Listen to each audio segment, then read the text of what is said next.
You know, if you told me that Bethesda and the Elder Scrolls were what was behind the intense craze of microtransactions we see in today's age of gaming, without knowing what I know, I would probably scoff and say, Toddy boy? Puh, never. But what if I told you that was just the case? That is right. I want to take us all back to 2006 when our best friends Bethesda and Todd Howard gave us Horse Armor, an absolutely ridiculous DLC and kind of the first of microtransactions. But I will get to all of that in today's CBL rant. There's a plane flying by, so let's just push this intro aside. Apparently that's not a plane, that is someone mowing their lawn with a jet engine turbo lawnmower. So let's just get into the video, and I hope all of you cannot hear that. But yes, I hope everyone is having a great day, first of all, because it is time for another CBL rant. That is right, I just want to talk about something kind of random, something kind of old, and something that some may say was not that big of a deal at all, but some might say it started a whole epidemic. Yeah, you guessed it. I want to talk about the best choice in gaming, Oblivion's Horse Armor.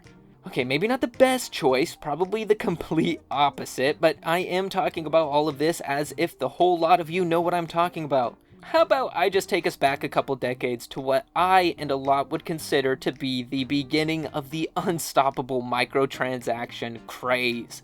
So we're going back to 2006 with one of Bethesda's timeless classics, The Elder Scrolls IV Oblivion.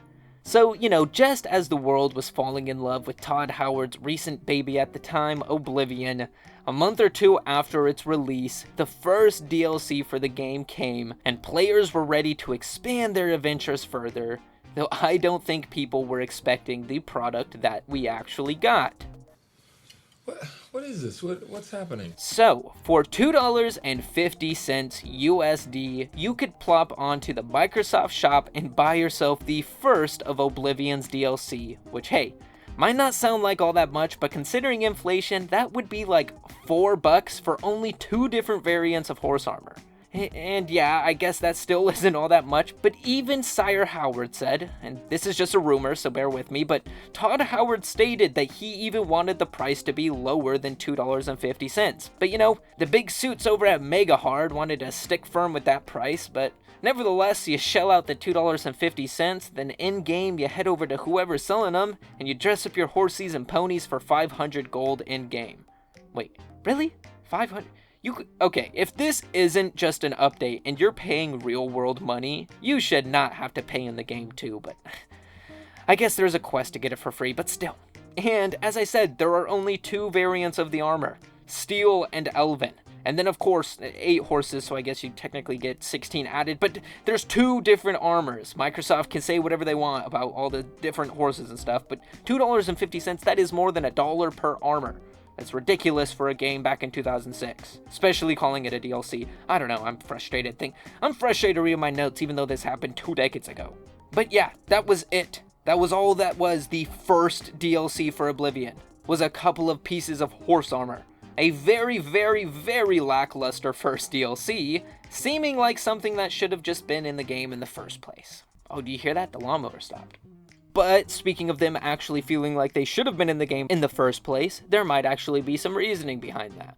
So Todd Howard said that the feature of horse armor was actually planned in the game from the beginning, which can be backed up by some of the removed content and files related to Tertia Veducia? I don't know. This person selling armor and stuff, I don't know. The interesting thing is that the horse armor was apparently supposed to be in the game from the beginning, but it was also a planned additive in DLC since before Oblivion even released? Coincidence? I think not! Okay. Now, honestly, horse armor may not actually be the biggest deal here. You know, it was horse armor, $2.50. You got some horse armor. Sure, it was pretty much just a lackluster update that you had to pay money for, but it were the events following it that were the big deal. You know, the dark age of microtransactions. So, I'll say now that I don't actually know, and personally, I don't actually think that Oblivion's horse armor started all the microtransactions we've been seeing today, but thinking about it, it's gotta have been the first back in 2006. And it wasn't Bethesda's only microtransaction either. Sure, they learned from their mistakes, and there isn't a lick of horse armor in Skyrim outside of mods and stuff, but what about Hearthfire? What about the workshop mods in Fallout 4? What about Creation Club? I mean, that's all microtransactions, shops, this, that. That's all pretty much just horse armor, just a different look. Actually, I'll be honest, all of that is better than horse armor. Horse armor is pretty bad. But looking at the years that followed Oblivion, it may not have been the cause, though a whole lot of games seem to follow. If you think of what is a microtransaction, I bet more than 50% of you said paid content that definitely could have been in the base game or an update. Well, horse armor was literally paid content that Todd Howard confirmed was supposed to be in the base game. That right there is a microtransaction. But we just didn't have a name for microtransactions at the time. Ironically, Microsoft was apparently the one who pushed the price, and you know, Microsoft, microtransaction. I don't know.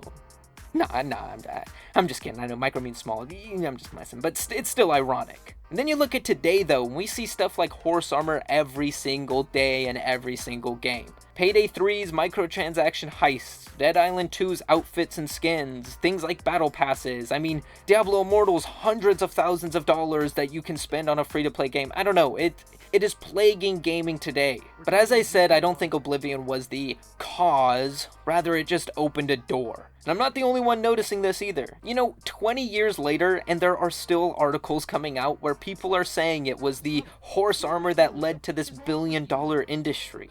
Now, I've also been seeing people saying that horse armor was the beginning of DLC altogether, but okay, that one is a bit of a longer stretch, with some older consoles like Dreamcast and PS2 even having DLC. Due to memory and storage constraints, though, it was just impractical, so I don't know if horse armor was the first DLC, but maybe the first microtransaction. Come to the Xbox 360 though, it became easier to manage DLC, it became way more mainstream, and looking at Xbox and Oblivion's release dates, that confusion can make sense. You know, Xbox 360 kicked it off with the shop, Oblivion was around the same time, you get it. But to think that you get two types of armor for what was $2.50, that's just, and I'm pretty sure back in the day you needed to buy points to buy things on the Xbox, didn't you? Like, I'm almost certain, I don't know, but I'm pretty sure you had to like start at $5. I'm starting to understand why Microsoft put that price there.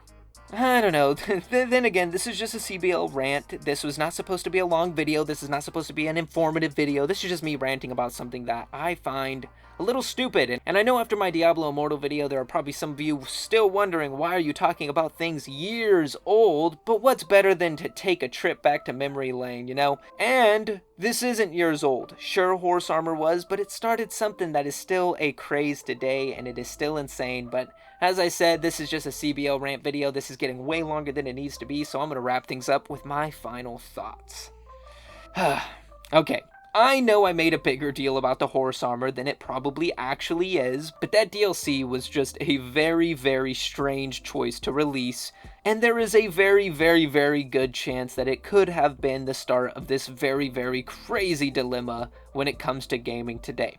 And as I said, I know this video is not as long as most, but longer than most CBL rants, but I just wanted to rant about something that I totally forgot about, but I was remembering, and it made me think, you know, and sure, you get the horse armor with the Game of the Year edition, but still, I think horse armor was an awful decision.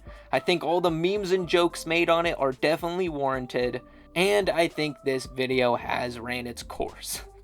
But now I want to hear all of your thoughts on Oblivion, on its fabulous horse armor, whether you know the meme or lived through it, in the comments now. And if you enjoyed this video, why not slap it with a like? And if you want to see more like it, or like the usual vids, throw a sub the channel's way to stay up to date on everything to come. And if you want to support more videos like this, along with getting your name at the end of future videos, and get those videos up to 6 hours, you know what, I'm gonna just start saying, and get those videos early, who knows, I'll give you a video a day early. Who knows? Check out a membership to the channel now by pressing that little join button below.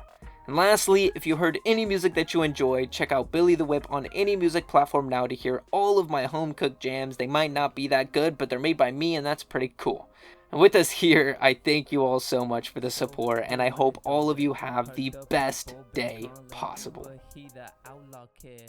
Ain't no one catching up to him, and if you catch up, don't slip, cause he'll tear you limb from limb with the grin up on his chin. But I'll give you this one tip: things get dim when the boy gets grim. Play it like a game, but I don't see no squiz. Searching for the fame, but I don't get no hits. That's okay, but imagine if I did. Life would be so different. It would be such a trip.